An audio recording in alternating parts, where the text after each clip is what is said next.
Hi everyone, Northeast-ta ahanba oina pangthokjagadoriba Tech Sprint Manipur 1.0 haina mingthonjaba AI da yumfam oiba hackathon ama lakliba January gi tarik 15 dagi hauraga 13 phauba numit nini chupna pangthokjagadori. Hariba hackathon asi Department of Information Technology Government of Manipur amadi Manipur State IT Society anina khutsamnaraga senjabani. Knowledge partner na Manipur Technology Innovation Hub ni. Hackathon asigi theme na Artificial Intelligence for Governance, Startup and Social Impact. Pangthok Chagadoriba Mafamna IT Special Economic Zone, Manipur Manipur. Hackathon asida students, startup, IT entrepreneurs of Manipur or native of Manipur working outside Manipur. Amadi students from outside studying in Manipur singna saruk yabagi khudong chabasu pizari. Makhada pizari ba QR code asi scan tawbiraga form 1000 biba yagani. Form 1000 bagi aroiba matam January gi tarik 2026 ni aduga registration fee na suknatagi lupa chani khaktani. Akupa marol gi damak makhada pizari ba number asida contact tawbira pa yagani. Manipur bu artificial intelligence ki lamda malem gi thakta pukhatna ba hotna bada mayam su saruk yabiu.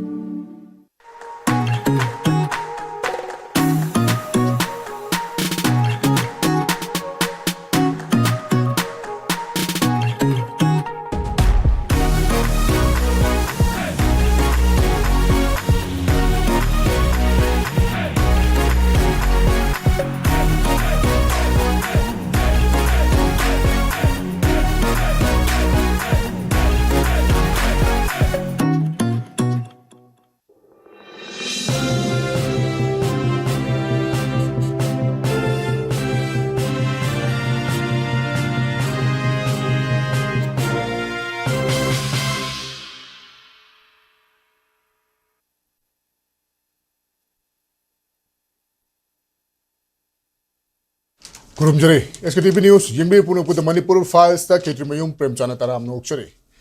Nasi Karakator Matangasi,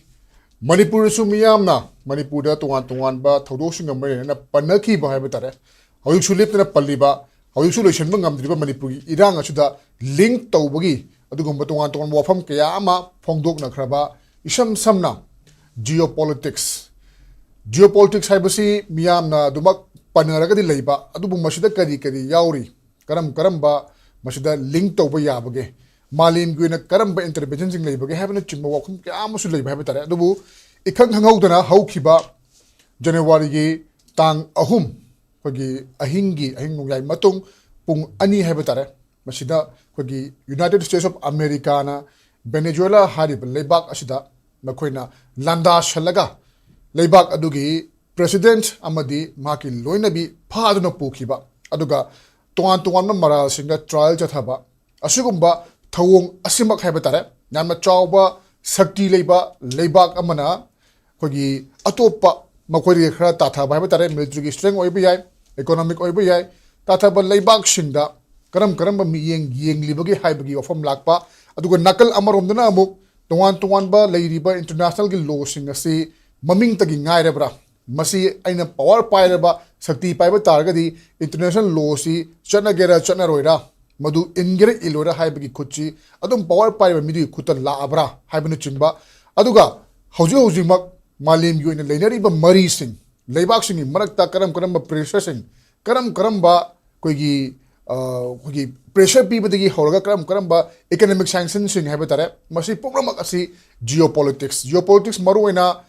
Lebak Shingi Yoiba politics, Masuki Manunda, Kogi, Kanana power piri, power pine a bit among the Karamba Treta, Karamba Lambida, Mangjil Tari, Karamba Lebak Sing, Madutanana Buhonari. Hai Riba, Kudung Saba Pangna Bagita Makta, Karamba Lebak Sing, Compitory, Karamba Lebak Shingamok, Maduda, Cooperatory, Habanachim Wapam Singasi, Geopolitics, Lakadori Baniduna, Manipuri Matangasu, Manipura. Koina tholi bi irangasi geopolitics mai na bra haibi wahang se lakpa matamda Manipur si Myanmar amadi India gi makta leiba India gi manung chalaga su Myanmar ga thangnaba aduga Bangladesh su nakpa China asu mung nakpa aduga hariba China amadi Bangladesh aduga Myanmar haiba leiba ga si geopolitics ko iba achauba mafam amu warak bai batare maru goina kogi Bay of Bengal riba samudra gi ising se lakpa matamdi mashina samudra gi ising da conquer Tobungamba, Mashida power pipe Pangamba, Mashida quality of Haba, Adumba Lebak Aduna, Pitribi the quality of Pangalkanba, पैसा पाइबा लेबाक ओइगनी हाइबी वाफम सिंग असि तोंगान तोंगान अखंग हाइसिन Phong cable लाइखरमने दुना मसिग नंगनारु वाफम मोइबना मणिपुर सु मदु जेतें फंगलाब्रा हाइबगी वाफम कया से हंगा लाखिबनी दुना ngasi maruina khuna khana thamjari ba si khona united states na yamna khangna re ba tare khwari power leiba dugo economic tusu yamna mangel thabo leiba am oiriba masina venezuela changchal lakanda migi leiba amagi sovereign country amagi adugumba leader oiriba president namadi magi luni faraga puraga magi lamda pura kanda trial chathaba masina malem de piri impact adugo masigisu mathakta international law si kadai phawa koina haksin lo buya gadori bagi hybrid ching bahira masda khana mi da ngasi SKTV news ki studio election biri bas yan han bada ai gi hek ye thamu election biri bas si social scientist dr DHANABIR LAISHRAM ni oja Muhammad Ram Mokshari adu thang election biri bas na Manipur university gi political department gi associate professor oja dr NONI ni oja Ram Mokshari adu online ku thang election biri ba asuna SYMBIOSIS law school Pune gi assistant professor oja Dr. L. MALEM mangani oja Mr. Mokshari ai hanba ofam si oja DHANABIR relax ke oja maruina United States of America meam khanore khoi power paiba khoi economic adu hojik leiba President Donald Trump magi attitude magi character hafet meam loi mak khangba ngaktani adubu leibak amada maning tamba masagi lingak leijaba masagi tongan ba khoi leiba am oibagi haiba tare chonna kanon myam ngang chachodi ba leibak amada ahing amada landa salakanda president amadi magi loina bi pharaga puraga magi leibak to pura akanda America da world chathaba haiba simak masi geopolitics ki ko saine panjakhiba madugi through the yeng pa yaga to ribra natri haiga na masi mapangal kallaba leibak singasina magi leibak singdu madugi interest ta ason ba leibak haibadi makodi khata thaba leibak singsi hanthana yengba tawge da ngamba masigi matang sida akogi United Nations ki role si loina makaira brahabi wahang sulai kama yang biajo maroina sida khoina yengba yabse se geopolitics harasu politics wa the power di yodi yore adai hojikan di power si ju resource ka ju mariam le nei dana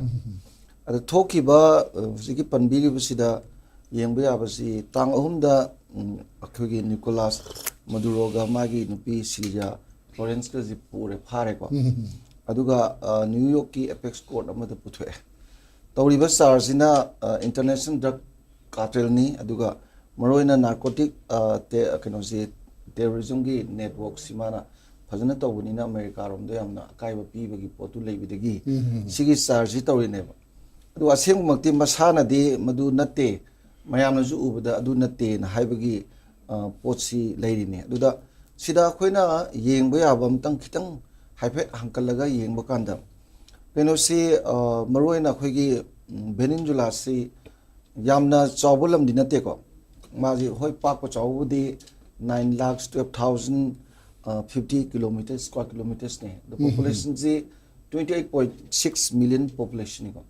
masida magi kenosi khoigi maga tinabajingse se yamna America ga de kwai de nushina da ha bitare lam se China hairo Russia hairo ade Cuba hairo ade Iran hairo moi singsigi magi kai thau nung lokthok loksin tawdana khotana leibagi posiju America na si yam thina khara monda di magi geopolitics da dia kai basu leidana kaino da high lam jingji power si hen gi do ni resource ji sum lower di maroina thau lori adegidi khwaidagi Venezuela sida yamna maru ase thau ma yam pajan thokre ko adegidi maru oiba sana thui yo thui diamond thui adegidi hojiki maruina akoigi keno sima rare arts sim ju thoi ko rare arts hojikan di magi se digital economy gi natra akoigi adegidi maruina akoigi keno gi se khulai jingji any army ammunition ge advancement ju monda loi leibini na masigi posiju yengaga thingning bagi poti adum phawa aduna ngallingai degi yamroina keno sigi America ge hainaja bhai tare monda amakhak leiriba mane interest lobula maidi mana masi haiba yadaba maga tinaba yadaba adiri moidi mono doctrine namazu luxury South America ga adai somda even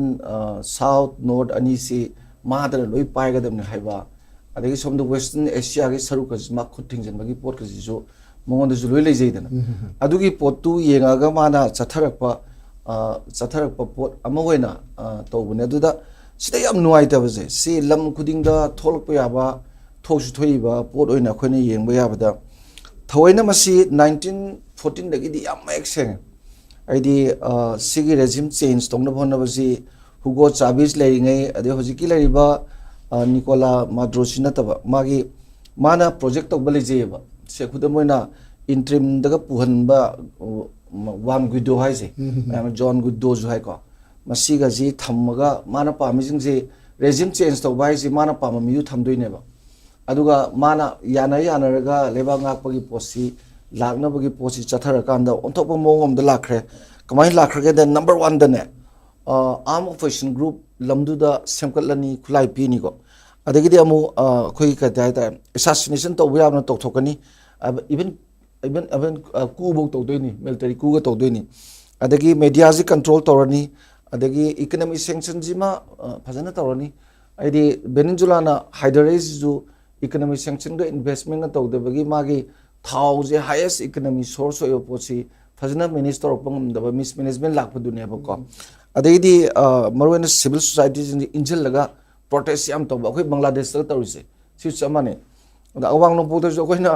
Manipur daga torise jo internally masigum bagi posi ga to ga chamane dena ko sigum bagi posi sum laaga leibnina konang dadi ngamaktraba adudani direct faraga keno leise sidi horen akhoi malem sorry mana UN gi keno sing du thamjarajani ko aduga United Nations gi Security Council gi moigi meeting gi ai khara media da khara dum keno coverage ta howe ba ko ada Jeffrey Sasna mana piba report sing ji da hoji aina thamjari ba post sing ji ayam ju thamme aduga sida akoina America na charge tawri ba magi GDP ji yam thina even 75% wan tharakpa adagi hyper inflation lei ga na hai ba charge tawri myam je ada 2018 da de poverty kano si even kamung lei ga 95% lei ga hai ba eda lamji ta yeng ba lokat pa su ai adabagi mong lei du kanne bani ga haijen laga chathaba pot amane aduna masmaina to busida khwaidagi chaw wathok ama ngasi ju aina sum khanbada khoi nainari je sigi ji achouba lamjing na macha myam de sum tawradi pithribi ji da nawai loi chanbagi pot ama matham nang tawgi bido ada anoba loi lam changbagi process ama lakadra ina khanbagi pot tu neba ada yamaroina America gi su akoina moise mana tawri mongje tongan bani 90s ge dai daga tarom ba khoi myam na ta ba theorism ga bido Ronald Reagan ga khoi market thecha ga putho tina ga na there is no alternative kana each of the countries of the world involved in this process guys ate mogi na teba lam myam jingji sovereignty ji erosion to bogi question lei ne ba khoi no udawa ne ba keno da IMF ka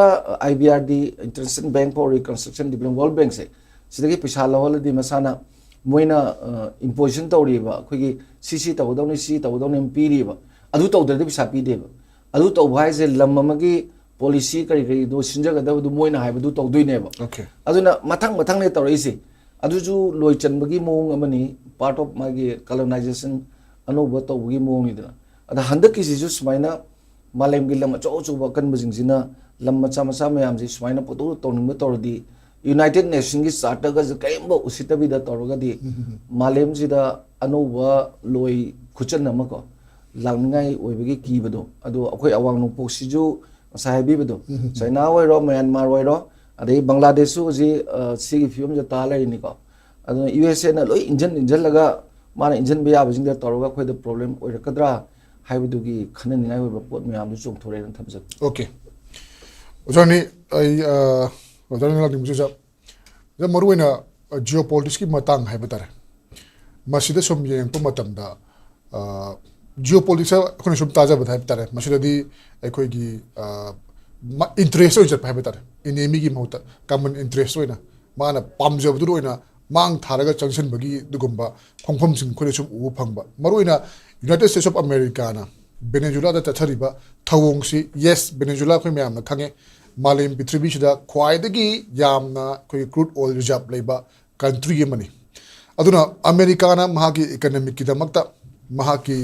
अखोगी America की ओइबा बखोगी ओइना खुदोंग चानबगी दमकता सुगुम्बा लेबाक सि तोवान तोवानबा moral सिरकांदा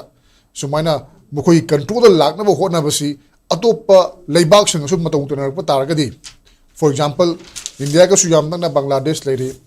China का सुयामना Taiwan लेरी conflict zone गातरी लेरी सिंगसे मसुगु मयाम से अमना अमबो सम खुदुम चंजनरगा मागी मागी interest थबक तोनरप याबगी फिबम अमन लाकतारगदी अखोगी United Nations सि लेरुबुई करी कानागदोनो हाबगी वहंग अमला जो कमाई येंबिया थैंक यू प्रेमचंद अदो ngasi लखत पिरिबा हिरम से अखोई यामना मरु ओय खोई मणिपुर की मियाम सु नैनबदा कानै इहान हान बदाइन हाइनिंग बसे अखोई से हुजिक लरिबा वेनेजुएला द यूएस न चाथरी बथौंग से अखोई की न्यू फॉर्म ऑफ इंपीरियलिज्म अमनी हाबदी लोयलम की अचौबा अनौबा खोंचत अमा हौरे हाइन अखोई लौबियाय अखोइना 18th century अदवाइदा मरुवाइना 6th 7th century असवाइ सिदा को यूरोप दा अनौबा पुनसिरोल हौरपा हाबी एनलाइटनमेंट एज इंडस्ट्रियलाइजेशन तोरपम दो रॉ मटेरियल्स थीबा अमसुंग कैथेल मालेम कैथेल पाक्थोक चाउथोप इरोइना लोयलम हाइबसी पोखिबरी मसीना कयामु यामना चाउखलकपगी हाइबदा खोगी मसी कैथेल की खोंचत कैथेल की लमजेल से कयामु याम चाउखलकपगी हाइब कांजे चाउखतना मसी फ्रांस न बामारी यौछलपा इंडिया न ब्रिटेन इंडिया द ब्रिटेन यौछलपा चाइना द जापान चंगछलपा पुनमक सिंग से मसी अदुगुम्बा कैपिटलिज्म दुगी ख्वाइदगी चाउब कैथेल की लानफम अमनी हाइबताई मतमदुदा कैथेल की लानफम दुना काइना थंगददी लोयलम ओलखिबा मसी कोई वीआई लेनिन हाइदना माना कन्ना हाइरमी कोई रशियन रेवोल्यूशनरी सिना कोई कैथेल की लमजेल सिना यामना वांखलपा मपुंग फारकपा मतमदा लोयलम ओली हाइदना अदुगी चप चाबा चाही चामगी मुक्की ममांगी ममांगदा हाइखिबा माके स्टेटमेंट से ngasi 2025 दा amuk hanna repeat tawre haina ai thamjike karigino haiba matam da hojek aikoina matam amada 1990 adwai da soviet se kaiba matam sida prithvi gi itihas se loire haidana akhang ai sing lauthoki haibadi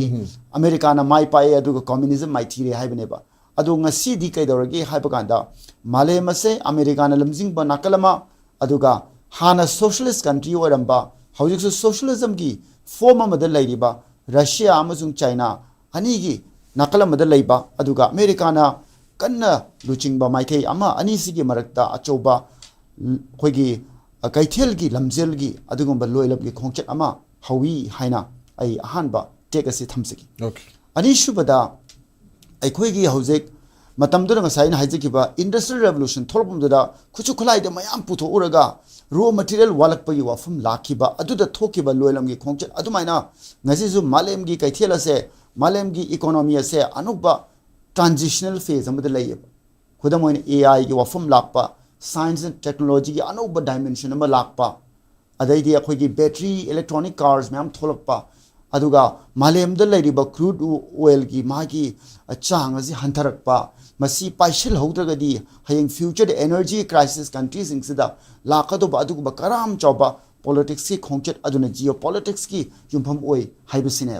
मरम अदुना Burma दा America की interest लेरिबा Burma दा China की याम चौन खुद संगिबा India की कन होनरिबा पुनमा से हारिबा geopolitics अदो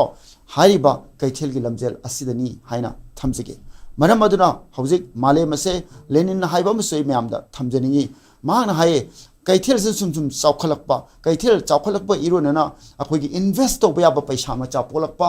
बैंक हांगदोरकपा अदुगा मालेगी कैथेल सिंग से चाउखटपा नत्रना शक्ति लेबा मदुगुम लेपाक सिंग मरगा येन थोकनरपा इरोय लोयबदा कैथेल येनबसी लोरगा लेपाक येनबगी वफम दाई मदुबु लोयलम कवी हेन माना हाय अदुगी चप चाबा मयक से हौजिकती आइना खम डोनाल्ड ट्रम्प की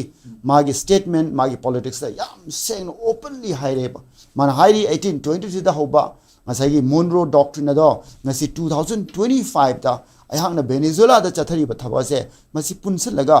donroe doctrine kawrga do bani haeba haizabadi ngsaigi northern hemisphere western hemisphere da wazana haibi kiba dumaina akoigi america na kanamtara khut hinjalan be yaroi mase european power sing asu masi changchilap yaroi aduga malemgi shakti amatna western hemisphere khut tharak be yaroi haibagi wakhalon ado 1820 da puthokiba adu wakhalon ado ngasi 2025 da mahakna mahaki American Constitution amadi UN ki protocol laws myam violate torga madugi hard oiba kaithel le yumpham oiba geopolitics asida jangsilakpani hariba kaithel le yumpham oiba geopolitics ase yamni interesting oribadi malem gi 20th century gi maru oiba khongchetta ideological oiba socialist bloc amasung capitalist bloc ani gi marakta laikhiba adugi lamjel do ngasi na honu na 2025 da mami tai adana soviet kai khro matungda capitalism na mai pa e liberalism na mai pa e malem gi itihas the end of history oire haibudo ngasi di oiramdre haibasi uba phangi aroibada sigi round sida aina thamjening basi kari no haiba kan sida ngase kaithel gi lamjen asida aina ngasa haijaba ngasai gi akoi gi rare earth minerals sing siam hena mathau tarapa matamadra khudam oina hairamati akoina 18th century 19th century ge loilam dudadi rare earth mineral gi question si leiramde madure kaithel capitalism gi production gi consumption gi warini howjiti production gi consumption gi pattern na se technology ge yumpham oiba yam advance oiba adugumba phibam ama lakhiba adulagi iroina akoi ngasai na transition haibse ngasai gi thai classical economy degi hojik si yam tina advance oiba digital economy ma changsilak pasida high river rare earth mineral gi landpham ama lakba sina china su masi masak muna khangi aduna china su yam ne icham chamba matik ama nate masi akhoi ga akhoi neo marxist akhoi ge slavoj zeze ga namlei mangna haibada Chinese capitalism si koi Chinese economy ki model asi koi authoritarian capitalism hai authoritarian capitalism hai begi arthadi karino maram di karino har kanda party si yam sakti leba China da Communist Party of China adregi di Chinese state si yam powerful loiba unlike Indian state unlike the US state karino hai ba matam da American da Indian state ti kamai to bagi hai ba kanda magi senmit ge state chi maning halaga chathoki adubo China da di authoritarian capitalism haibe maramdi kai no harget capitalism ki economic logic se state aduna political party Chinese Communist Party na dominate tor chat pa haiba tare maram aduna mahna haise jejek na haise interesting or is lakada matam da Chinese capitalism ki model authoritarian capitalism ki model sina hena western capitalism ki model dagi hena advance hoy hena chawkhulakani haibasi mahana yam kana pukhatpa aduna aina isam samna uzabase China amasung Russia na maike amada leiba atu US na lamjing ba maike ama asigi marak sidam open oiba akoi division of the world prithvi ase malem ase khaibok ta na ai khoi no khoi ngam ba pairege na khoi sina khoi ngam ba pairo haibgi Donald Trump ki mami amatai masi mahana khudamoina hairabda mahana haisi Taiwan gi matang da nahana Venezuela da sumna tawrabani na China na su Taiwan gi matang da sumna tawlabani na kari tawgani han mangoda media na hangbam tan ma haisi it is up to Xi Jinping China ya pam tawjara suno ai di Venezuela di lawdo yaroi haisi adu gi summa da mani ji Greenland lawdo yaroi Greenland is only about 56,000 people yes aduga Greenland gi park chawbasi nearly 86,000 square miles aduna Greenland se mana huzik propose is paisa pirga citizens si in favor of America la angani highway of le karigino had a Greenland si geopolitics yamna maru aiba aduga Greenland si masai gi rare minerals su yamna lei highway of la pa puna maksi yengoga di aina khanbida 2025 ki December January ki tang ahum gi chachet ahum da America na Venezuela chathaki bathong ase malem gi kaithel amajung malem gi economy malem gi punsirol se khaibok ta na thugai begi khongjing ama haure interestingly Great Britain United Kingdom na makhoi gi parliament da akhoi gi US ki action as a unilateral or international law violate tawi haibadi hai adubu Venezuela da US na chathari ba asi pumlan lale haibadi mo haidi karigino haibam tan madu Venezuela se yamna economically marai chaitharaba development marai chaitharaba baduna khuthinjan bambadi thoi tawbudu unilateral tawbudu madi lari haizabadi US ki action asida akoi European power are NATO mayam sina hekta US ki mayok te lepakani haibase kitang thaja fate maram baduna makhadana malem ase socialist bloc haina hana leram baduga division du la khatai chine maro nga sagi ja US ki maike dai tar mayokta ka ja European gi country sing na tagana NATO gi yori members sing ha betar makoi na lepa ngam daga sunga sagi Greenland gi area tu da Greenland si Denmark ki mong lai bina masi gi matang na mod khena bakra phong pusu thengnai hai betar masi gi matang da ano na hai yam Trump na hai bida inga sa hai je adu gi ꯑꯗꯨꯒꯤ ꯃꯤꯡꯗꯨ ꯍꯥꯏꯖꯔꯛꯄꯅꯤ ꯇ꯭ꯔꯝꯞꯅ ꯍꯥꯏꯔꯤꯁꯤ ꯑꯩꯅ Greenland ꯄꯥꯏꯒꯦ ꯍꯥꯏꯔꯤꯕꯁꯦ ꯅꯦꯇꯣꯒꯤ ꯐꯅꯕꯅꯤꯅꯦ ꯍꯥꯏꯔꯤ ꯀꯔꯤꯒꯤꯅꯣ ꯍꯥꯏꯕꯗꯨꯅ ꯒ꯭ꯔꯤꯟꯂꯦꯟꯁꯦ ꯑꯩꯈꯣꯏꯒꯤ ꯅꯦꯇꯣꯒꯤ member ꯑꯃꯅ ꯄꯥꯏꯍꯧꯗꯕ ꯇꯥꯔꯒꯗꯤ Russia ꯅꯠꯇ꯭ꯔꯒꯅ ꯆꯥꯏꯅꯥꯅ ꯁꯣꯏꯗꯅ ꯂꯧꯈ꯭ꯔꯒꯅꯤ ꯃꯗꯨꯅ ꯒ꯭ꯔꯤꯟꯂꯦꯟ ꯑꯩꯈꯣꯏ ꯄꯥꯏꯗꯕ ꯌꯥꯗꯦ this is in the interest of NATO not against NATO ꯍꯥꯏꯔꯤꯕ so ꯐꯥꯏꯅꯂꯤ maybe NATO members na cooperate tawradi kamai taw but Denmark nadi kaigum hek chang pa taragadi khodi hana kap kani ko explain taw kani adudi adum akhoi US na su dum khangani Denmark ki fire power se kyam lei bage haibse aduna akhoi NATO members sing marakta lan ama tawrakadra haibse di aina khanbada magi kaithal gi interest amadi magi geostrategic geopolitics interest yeng lagodi maybe they will not haina haisi Okay, it's all about interest. I mean, magi oiba kudung chaba du khak yenarak pa matam da United States of America antaw isu magi kudung chaba yenarak pa magi oil reserve hauba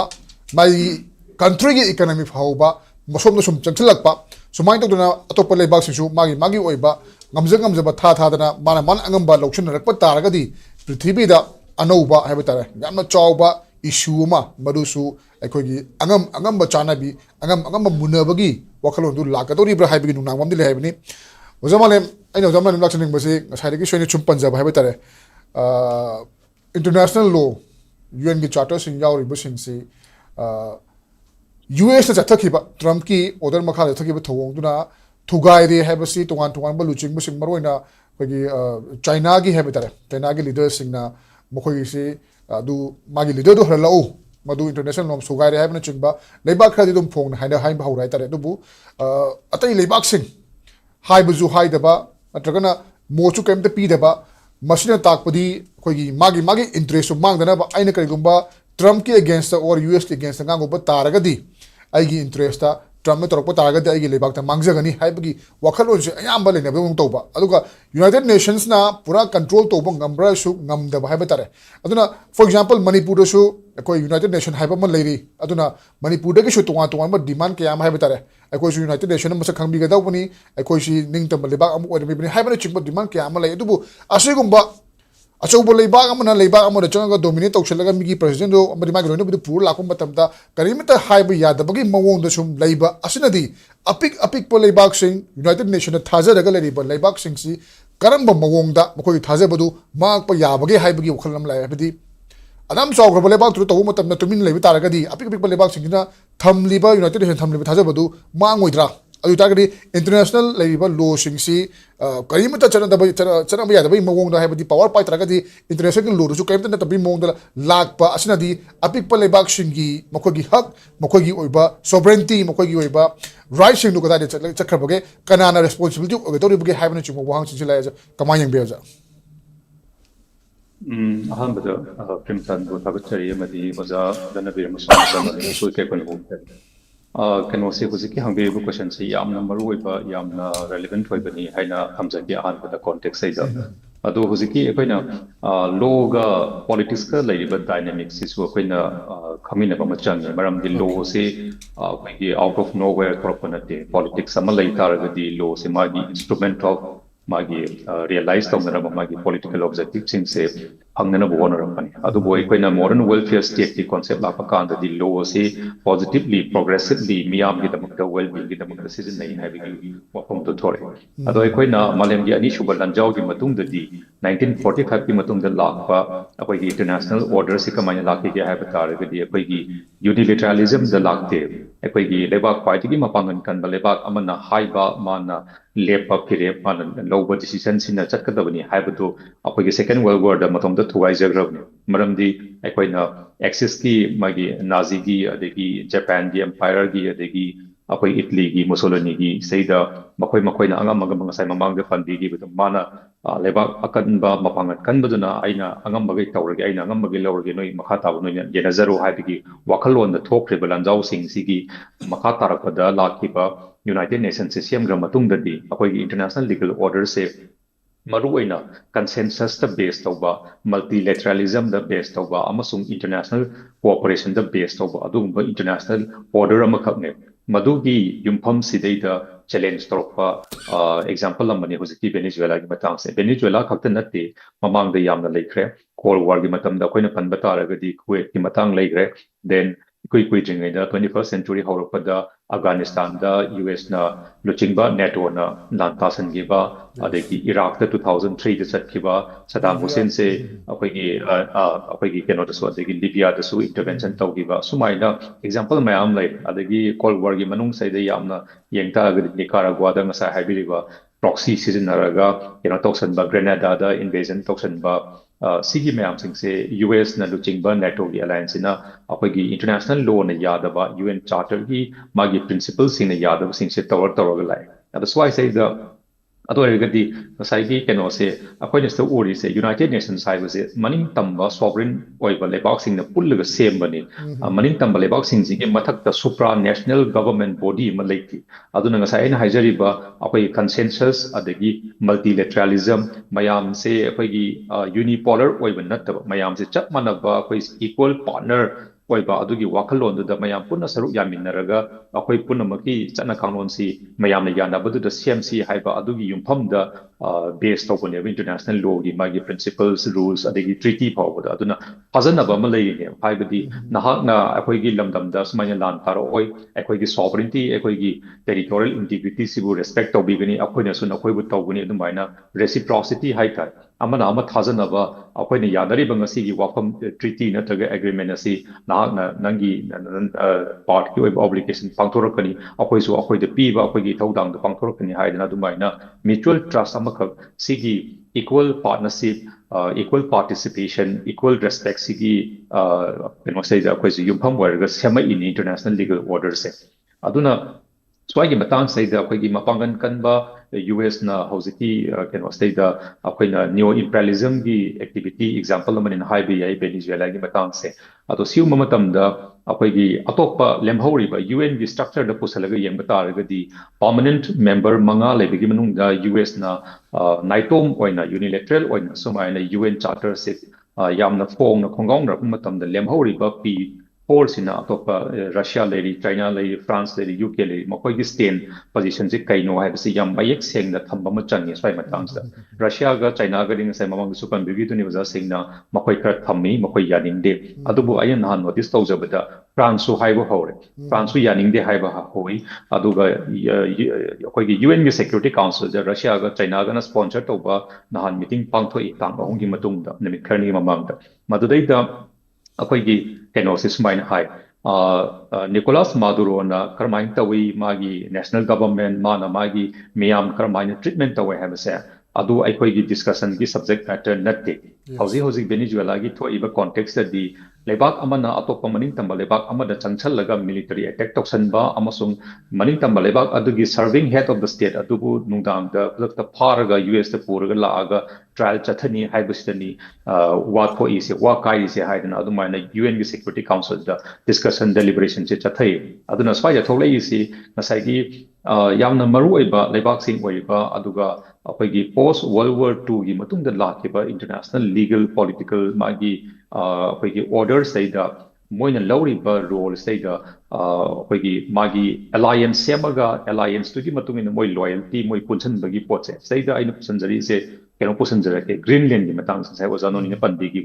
Greenland se 2019 dagi Trump na mamangi ahanba first term dagi mana leige haina hairaga lai adu Greenland na yade mamangi chahi da pangthoke ba public opinion poll amada Greenland da leiba prazamiyam 85% of Greenland citizens they reject the idea of integration with United States sumaina lei adagi mathang da magi huzik mamangi chahi da Trump na muka threat tobase Canada se United States ki 51st state poinana bagi mana threat amasu tawe adagi mathangi target man Iran ju thami adagi Taiwan se encircle tawnana bagi ado se koina geopolitical then geoeconomic magi factors sing the yeng bata gadi mana justify tawri se Greenland se koigi magi national security gi interest ne hai mana sai hai badu koigi whether they like it or not we are going to take over Greenland higher aswai matang sa ai na koi India Manipur ko sila pataragadi United States na Greenland the labor interest is similar to India's interest over Manipur 1949 dagi horoga hoji pawo lai se India gi magi national security magi sovereignty se maruina eastern akoi gi communist movement matamda lai gi ba musum border state ka periphery da lai habrina magi buffer zone in citizen ba yana ba India gi security se magi national interest se sap tomna wi dam te loction da ba ya de haibagi justification tor loction ba du maina US na so hoji same perspective the same treatment tor ga greenland selection ma tharong tori even with the use of military force aduna swai sai da khoi France amasong Denmark ki representative sing na leaders sing na thame yam mayek seng na that karigumba US na greenland se by force maram di moi people di willingness late moi join to gi US na logo da moi yaning di aduna karigumba by force is na election gi batar ga di there will be problem in NATO se chakhai ga dori bu sik chakhai bo hore mai chat po hore NATO gi manung da magi ally waraga lakpa khoi Denmark ki manung da autonomous territory ni greenland hari base ado hari ba greenland sigi miyam gi apam da Denmark ki mayok da US na possible acquisition of territory torpa targa di madu NATO gi mung su question lakani hai bi report amal le aduna swai sai de khoi na ngasai credibility or effectiveness of United Nations organization ko as an organization established to maintain international peace and security har matam da अखोई 1949-50 की Korean peninsula की example हमका पुसलक पे है कई मरंगनो हायरगदी अदोगी मतमदसु United states अमसुंग अखोई former Soviet union मखोई अनि की कोल्ड वॉर की डायनामिक्स इन मरम ओरगा यूएन की सिक्योरिटी काउंसिल से फंक्शन तोबंगम की दे मदु ngam मतमदा रेजोल्यूशन तोबंगम की दे मरमदी फॉर्मर सोवियत यूनियन याव की नकन अमरोमदा नकल अमरोमदा ना यूनाइटेड स्टेट्स की इंटरेस्ट याव अदुना जनरल असेंबली ना 1950 दा जनरल असेंबली दा लैगिबा मतमदुगी मागी मेंबर्स सिंग से पुलप पुंजलगा यूनाइटेड ओइबा रेजोल्यूशन अम लौगी मदुगी रेजोल्यूशन दुगी टाइटल दी uniting for peace resolution call peace की दमकता जनरल असेंबली दा लैगिबा मेंबर पुनमकना यूनाइट तौरबा रेजोल्यूशन अम लौरगा अखोगी यूएन चार्टर की आर्टिकल 10 दा पीरिबा यूएन की जनरल असेंबली से अखोगी plenary power fungi mas parliament kumbane anything within the scope of UN charter can be discussed by the UN General Assembly when the Security Council failed to deliver its mandate and responsibility. UN Security Council na mato pangtokpa ngamdaba ka the General Assembly na anything mana including apogi maintenance or restoration of international peace se mana adu discuss tawba ye adugi matung ina mana masagi resolution se lauraga Korean Peninsula da tharaga adugi magi hostilities madugi Korean Peninsula north amasung south se kon adu lakadoi 77 parallel guy higher lakadoi ba apogi amana US na support tawba amana former Soviet amu hojik na Russia amasung China gi inclination dai ba North Korea aduna sigum bagi matam ama oirabra haibase ai international law gi satra moina thamjaningi maramdi Security Council na अखोई decision नत्रगना resolution अमा adopt तौब ngamdre हायरगा UN से as entirety marks fail ओइरब्रा हाइबदि नते अदना बिकॉज हिस्टोरिकल अखोई प्रेसिडेंट अमा लेगी UN से यामा पांगन कनबा अखोई फोरम अमनी तौबतबु मसाइगी होंगइबा जियोपॉलिटिकल लैंडस्केप अस्दैदा मथौ नाफना इंटरनेशनल ऑर्डर से कनगे हाइदना मसा मसा लेबाक तु खक्तगी नतना अखोई the rule based international order अमा लेतबा तारगदि मसा हाइबेगी दुनी बांग्लादेश से हयिंग इंडिया ना आइगी दमकता इंडिया की national security kannabagi damukta Bangladesh loction daba yade hai tagde loction doribra aduda su mayam timina lei doribra haibagi pot sing se lakani aduna sigi pot se mayam punumaki collective interest da akoi mayam sigi international community se akoi rule da chatlaga principles the based oba amana leba atopa leba amagi sovereignty bu respect oba atopa leba amagi maning tamaleba amagi territorial integrity respect oba sigi sing se akoi na ngaaga thamsi hai taragadi atopa third world war ama to angum se hai taragadi masi yama tangai phadaba right moment ni aina khanjai adumaina aduga international law violate tawbudi fazana violate tawi hojiki Venezuela gi pot se koi act of aggression haina bo haina re maramdi masagi aggression hai se maning tambaleba amagi political independence natragana territorial integrity bu kai khumnadana akoi gi armed forces naraga military power naraga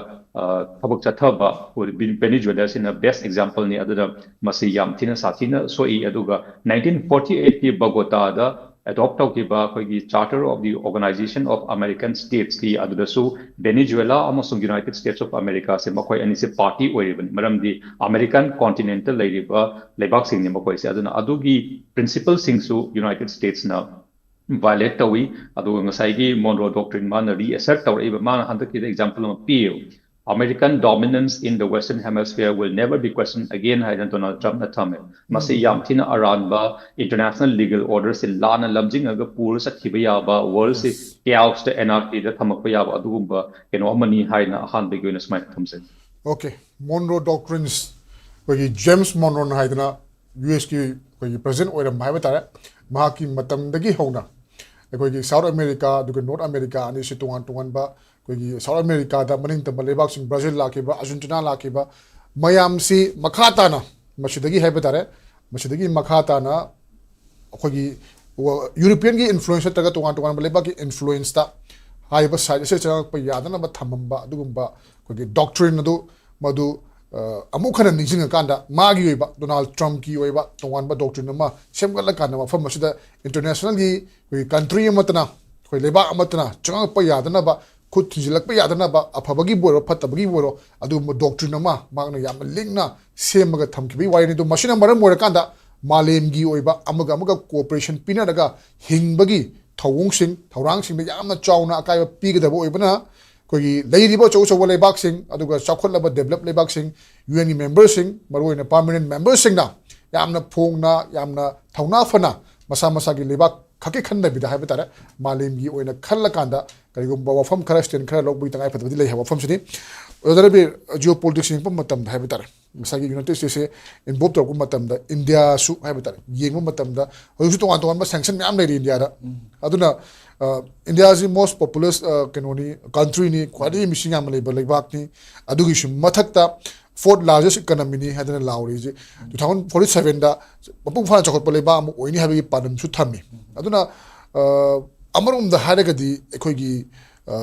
US na tawri basi sengna khoi yengma matam da India su nuclear power ni nuclear power labor singsi either economic natraga karigumba lambi yemada aidi Makosi singthana ba dum hona bra natraga balance tawna bu hona bra natragna nuclear power late bu singthana dum direct dum invest tawbra haibgi wang su leiba aduna India su hojik tongan hojiki Venezuela gi matang India su hojik phobra kain phonu pudi leitri haibetara adu makpu sanction ni wafam da economic sanction ni wafam da sanction by sanction mathang matang sum torok posina Trump na yam laina haibetara nuclear power oriba country phawda am laiba bi ngam da thamabra aidi hanadi forcefully sanction laga invest tawba nuclear power itaba military khara name mafam dadi aduga nuclear power leba mafam dana muk economy gi thori se paraga sanari bra haibagi wang sisu lai aduga India su geopolitical da ya geopolitics ya na chawba mafam kalliba Bengal Arabian Sea leibnina masida India na hojik oriba phibam ngasai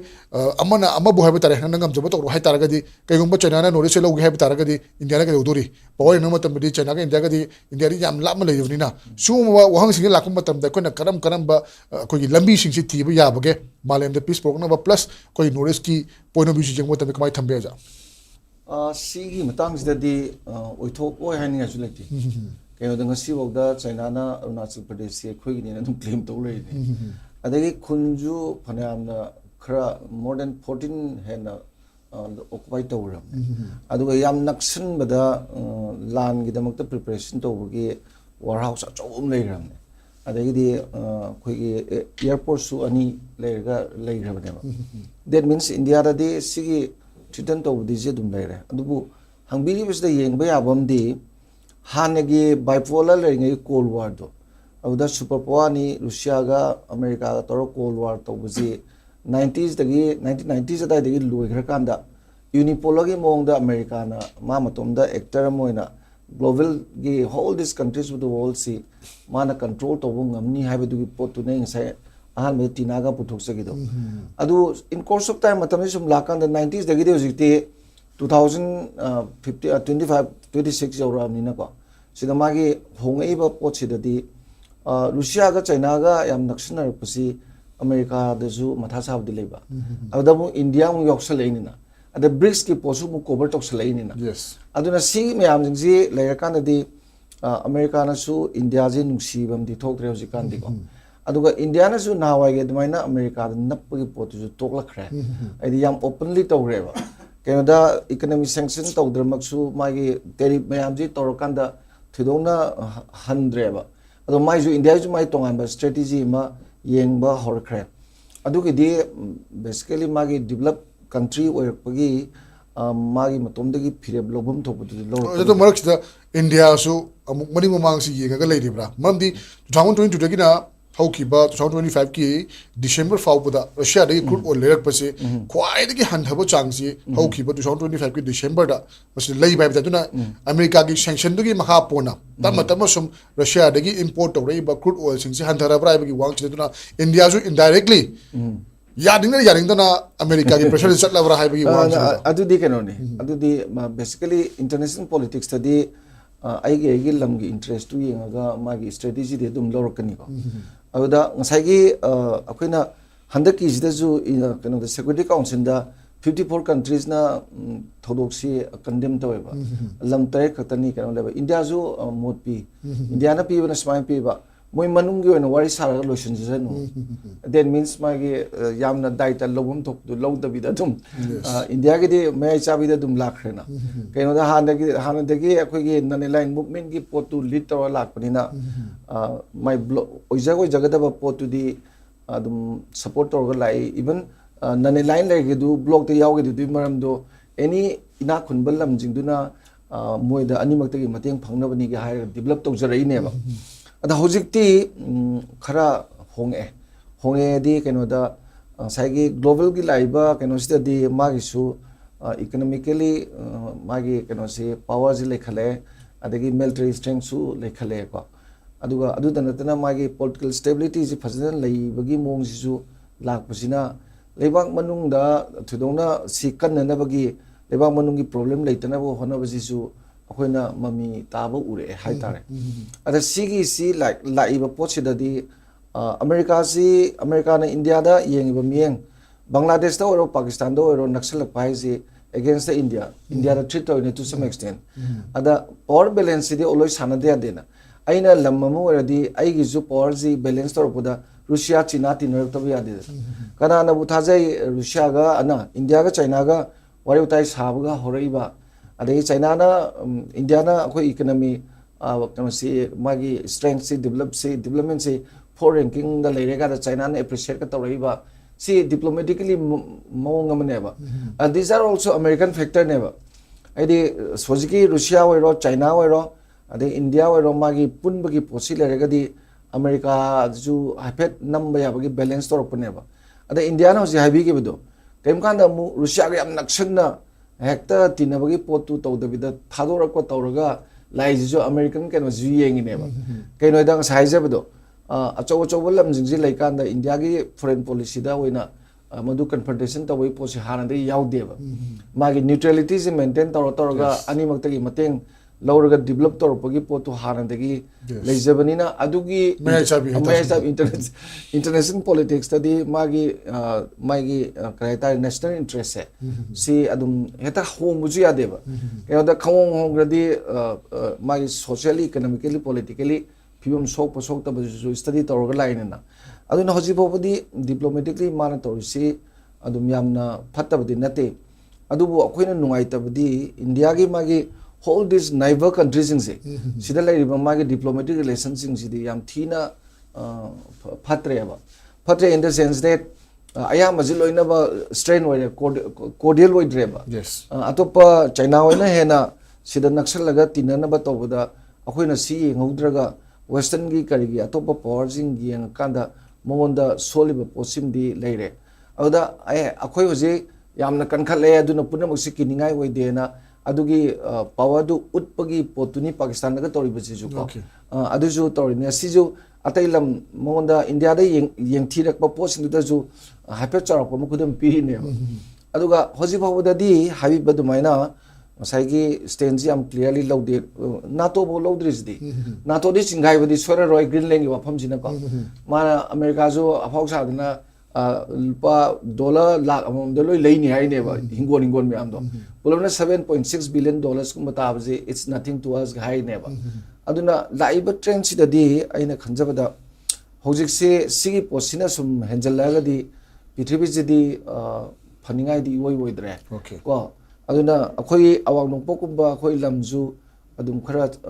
waningai adum woi maram di chaptana lariba lam jingje bangladesh wagera myanmar wagera china wagera adai india na magi leriba political attitude towards the north is ju akoi miyam jing na commendable iwi wi da base sina problem di adum laini adubu strategically India ke jo tongan poram di lerem gani aduga yenga da badi hoji United Nation gi posiju tarain di lawi aroi maram di ngasai moi Security Council da phajana panari je Article 2 gi Section 4 du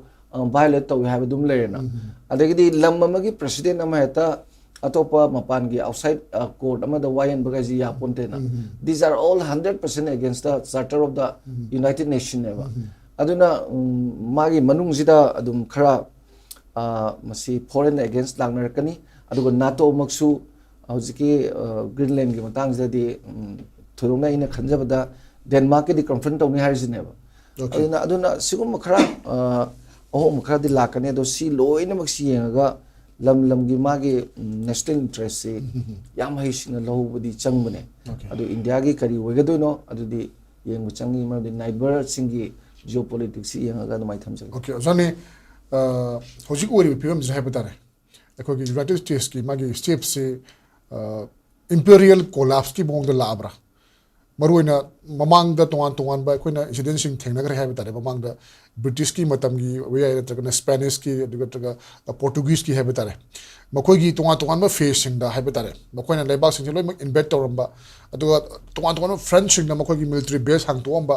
military se yai bi kan na bo khona namba makoina khwade gi chaw power ni haidana adubu makoi gi resources makoi economy ti sum tam sum downfall lak pa gi ha batare madu cover taw ngamna ba nampu sasangi pochi labra mokoi si ngasagi imperial collapse to tarom daigi step si sum tam changse laktana collapse tarom daigi orebra in case karigumba khoi gi BRICS oi bi atopa leiri ba tongan ba association oi bi union oi bi na tra gana UN gi leiri ba leiba sing tam sum yaning dabi wafam ji phongdok ba haura abnina United States of America gi maike de purap lek matam na mokoi su pulap long ta bi film leibrina masi matang ji karam film yeng be yana ambada khoi gi sige is the hype abzi khoi 21st century is the century of the Asian zaiba male masina haibadi Chinese rise is the uncompromisingly unquestionable way aduga ai khoi nga sai khara kitang kupna naina ragadi of course handaki laibasi sovereign country singi mai gi sovereignty du ikai khumna ba manghan bata natana अखोगी power play की याम तमथीबा colonialism की सक्तम अमनी हाइबसी यामना मरुएबा question अम लैबा अतोप माइके दा खोइना कैदोबे Greenland दा कैदो Venezuela दा सु यामना इरांग से कंखल इबनो हायरगदी अखोइना खंगबयाई वेनेजुएला दगी खोगी चाइनीज की ऑयल इंपोर्ट से 60% है yes अदरेगी दी वेनेजुएला दा $100 billion जी अखोगी चाइना ना पीरग लेरिमने aduga sigi debt repayment si China da Venezuela na face na pirakadui adui mathakta mo Caribbean countries hairiba South America hairiba football hairiba Argentina na chingba lam mayam sida koi China gi Belt and Road initiatives yokshalai ni hairiba so somna har the US ki yana khada China na playground or pagumani adana si in addition to the crisis of international law legal system khwaidagi chawri am tamthiba global new imperialism ki dynamics ni sini ani subadai khoina nainabiya basi India gi the so hoji India ji US ki maike da lakadra Russia maike da lakadra hardi since 1928 ki matam dagi Nehru na Russia chalu badwai dagi 5-year plan purakpadi hauna India was always leaning towards Russia historically magi directive principle state policy constitution da baw yawre ni haitare aduga hoji ji US na bill ma propose tawri Donald Trump na Karigumba Russia gi nahang habiba thouji lawragadi India gi import myam ji 50% tariff 500% tariff lawni hai which means India gi whole economy ji US ka rena economy collapse ho dui hai sima adana hojik sila isi karino hargadi id economic warfare in addition to the geostrategic control see amtina blatant nine is haise ki ba another phase of division of the world market and regions hanadi market khadanate regions divide toreba aina chingnari sina karigino China ki rise di Europe that directly affect the web aduna Europe ki khwaidagi chawba akogi formidable enemy haragadi market ki lam sida China ne adu already NATO ze sigi ground sida negotiate torkani haibu ai gi chingna boy yes maram aduna makhoi gi backyard ta makhoi gi sumang da makhoi yana khada China na playground ohen basidi NATO ki overall interest so e maramaduna Greenland wafam se somewhere hard politics yeng targeti negotiation tona PI Okay. without affecting the autonomous status of Greenland military presence ti ya herati sigum basi kaino NATO interest ada puna maksi yang jaraga aina khanbada yamna serious oiba global gi political phase ama yaure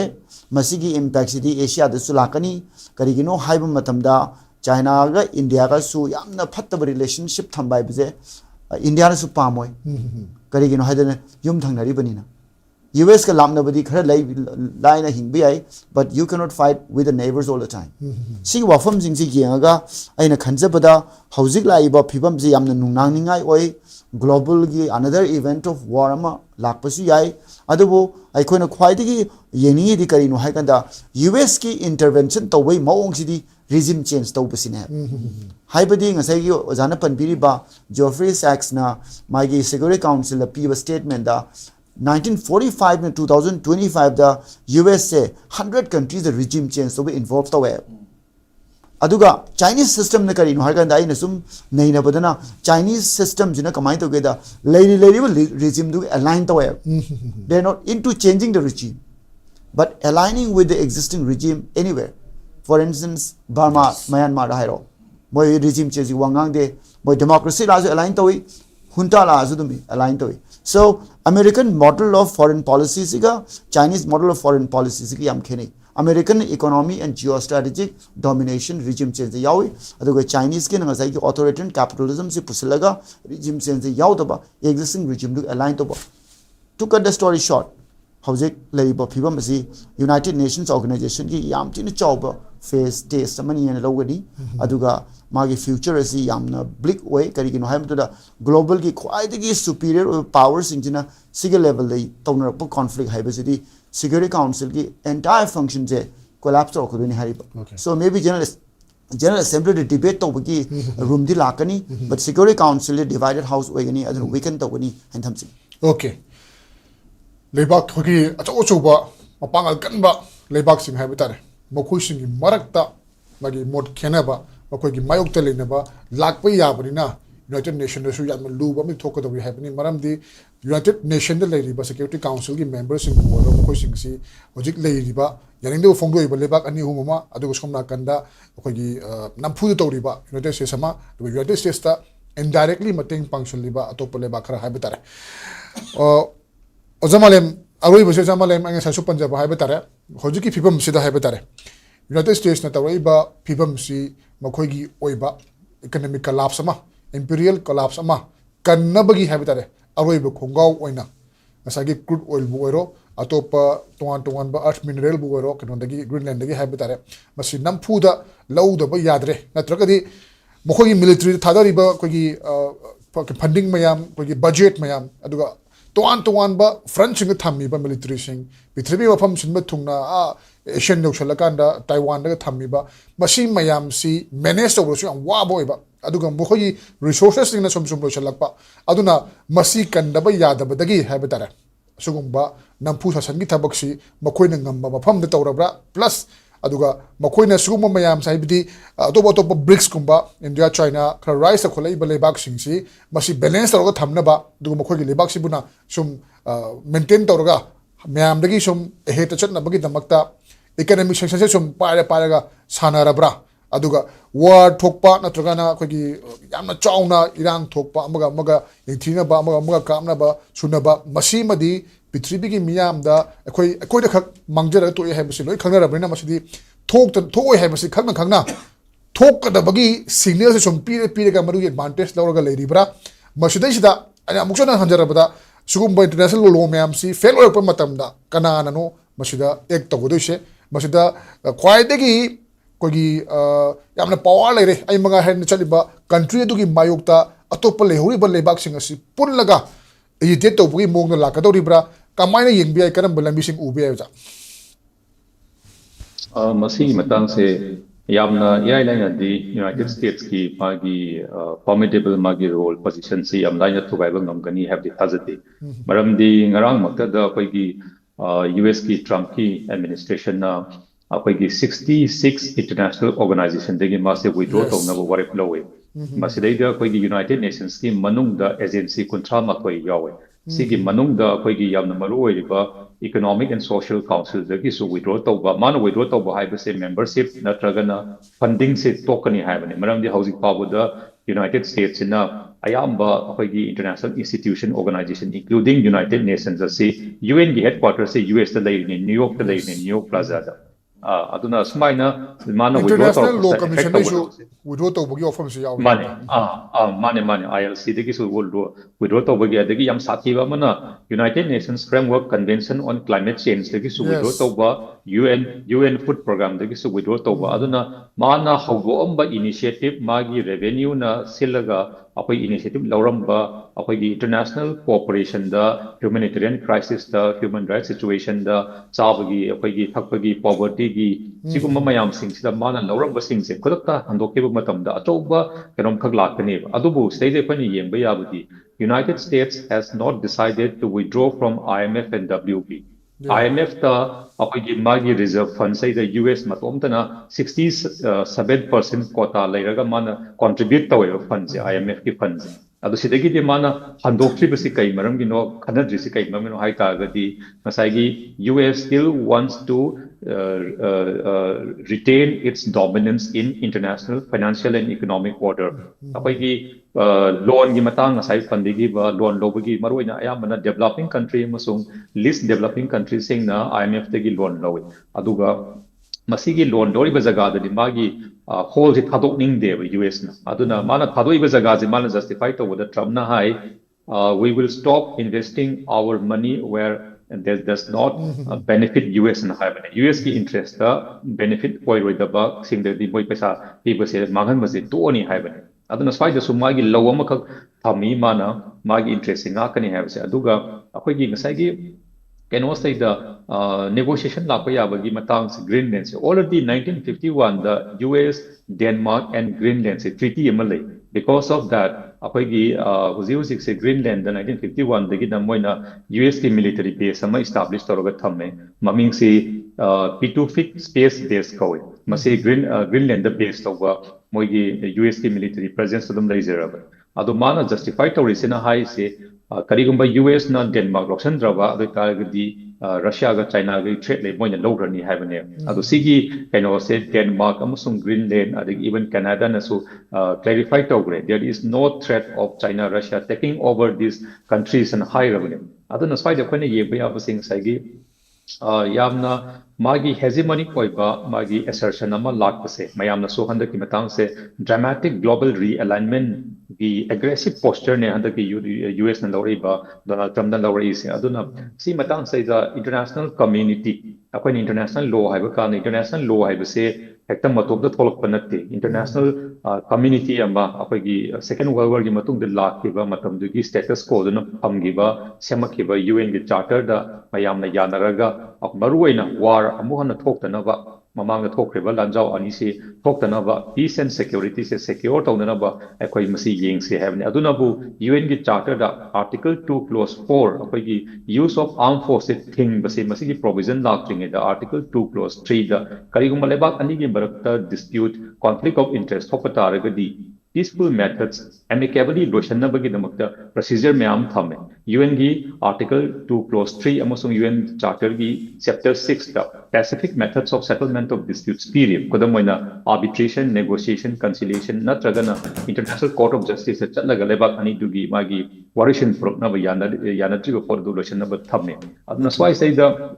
law si international law si magi effectiveness magi keno si politics si yam maru oi aduga hoji hoji thoklei ba keno sa di resource sina apoi gi economic control si mana economic power si dagi political power military magi keno da lak pani na mating function bani na reinforce to bani na realistic na hariba Hans Morgenthau ga hariba national interest prevail over any other considerations including rules of international law haibase he mathi phongake tawe handaki siumagi thodok sing sina aduna akoi international law gi amasung international community da lakpa taragadi akoi kai griduni hanasu league of nations leram da banati second world war lak second world war se prevent tawangam gi de adu ꯃꯔꯝ ꯃꯌꯥꯝ ꯍꯥꯏꯅꯒꯤ US ꯃꯗꯨ part ꯑꯣꯏꯈꯤꯗꯦꯅ ꯑꯗꯨꯕꯨ ꯑꯩꯈꯣꯏ ꯂꯩꯔꯤꯕ ꯍꯧꯖꯤꯛ ꯍꯧꯖꯤꯛ ꯂꯩꯔꯤꯕ UN ꯁꯤꯅ this is the final ꯑꯩꯈꯣꯏꯒꯤ forum for all independent countries ꯍꯥꯏꯕꯁꯨ ꯂꯥꯜꯂꯤ ꯃꯔꯝꯗꯤ ꯏꯟꯗꯤꯌꯥꯃꯛ ꯑꯗꯒꯤ ꯕ꯭ꯔꯥꯖꯤꯜꯁꯨ ꯌꯥꯎꯔꯤꯅꯤ ꯑꯩꯈꯣꯏꯒꯤ permanent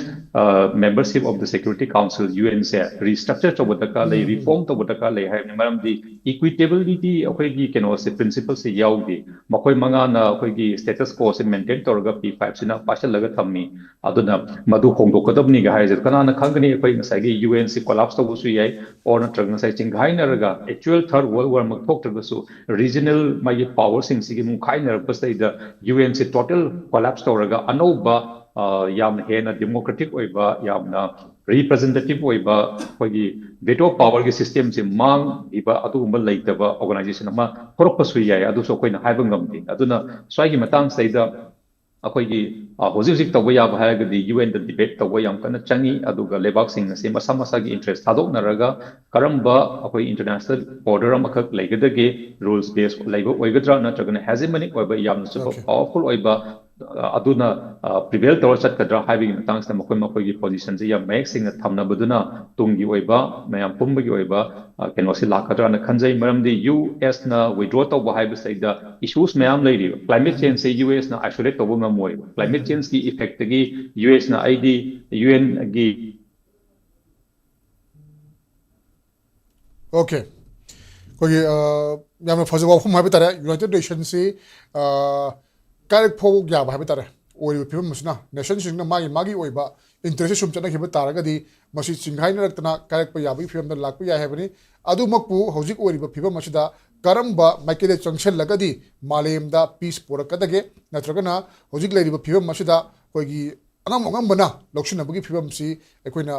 ꯂꯣꯏꯁꯤꯟꯒꯗꯒꯦ ꯍꯥꯏꯔꯒꯗꯤ ꯗꯦꯃꯣꯀ꯭ꯔꯦꯇꯤꯛ ꯑꯣꯏꯕ ꯑꯩꯈꯣꯏꯒꯤ ꯂꯝꯕꯤ ꯑꯃ ꯄꯨꯔꯛꯑꯀꯥꯟꯗ ꯂꯩꯔꯤꯕ ꯑꯩꯈꯣꯏꯒꯤ ꯅꯦꯁꯟꯁꯤꯡꯁꯤꯅ ꯃꯥꯒꯤ ꯅꯦꯁꯟ ꯈꯛꯇꯃꯛ ꯐꯔꯒ ꯂꯣꯏꯔꯦ ꯈꯟꯕ ꯅꯠꯇꯕ ꯃꯥꯂꯦꯝꯁꯤꯗ ꯄꯤꯁ ꯊꯝꯅꯕ ꯇꯣꯉꯥꯟꯕ ꯑꯗꯨꯒꯨꯝꯕ ꯁ꯭ꯇꯦꯞ ꯈꯔꯗꯤ ꯆꯪꯁꯤꯟꯕꯒꯤ ꯇꯉꯥꯏ ꯐꯗꯕ ꯂꯩ ꯍꯥꯏꯔꯒ ꯉꯁꯤꯒꯤ ꯑꯣꯏꯅꯗꯤ ꯃꯅꯤꯄꯨꯔ ꯐꯥꯏꯜ ꯁꯔꯨꯛ ꯑꯁꯤ ꯃꯇꯥꯡꯗ ꯂꯣꯏꯁꯤꯟꯖꯔꯒꯦ ꯉꯁꯤ ꯊꯧꯔꯝꯁꯤꯗ ꯄꯦꯅꯦꯜꯁ ꯑꯍꯨꯝꯃꯛꯅ ꯁꯔꯨꯛ ꯌꯥꯕꯒꯤ ꯊꯥꯔ ꯐꯣꯡꯆꯔꯤ ꯃꯁꯤꯗꯤ ꯉꯁꯤꯒꯤ ꯗ ꯃꯅꯤꯄꯨꯔ ꯐꯥꯏꯜ ꯁꯔꯨꯛ ꯑꯁꯤ ꯊꯧꯔꯝꯁꯤ ꯀꯔꯝ ꯇꯧꯕꯤꯔ ꯐꯤꯗꯕꯦꯛ ꯄꯤꯕꯤꯔꯛ ꯉꯁꯤꯒꯤ ꯑꯣꯏꯅꯗꯤ ꯀꯔꯝ ꯊꯦꯡꯅꯖꯔꯤ ꯈꯨꯔꯨꯝꯖꯔꯤ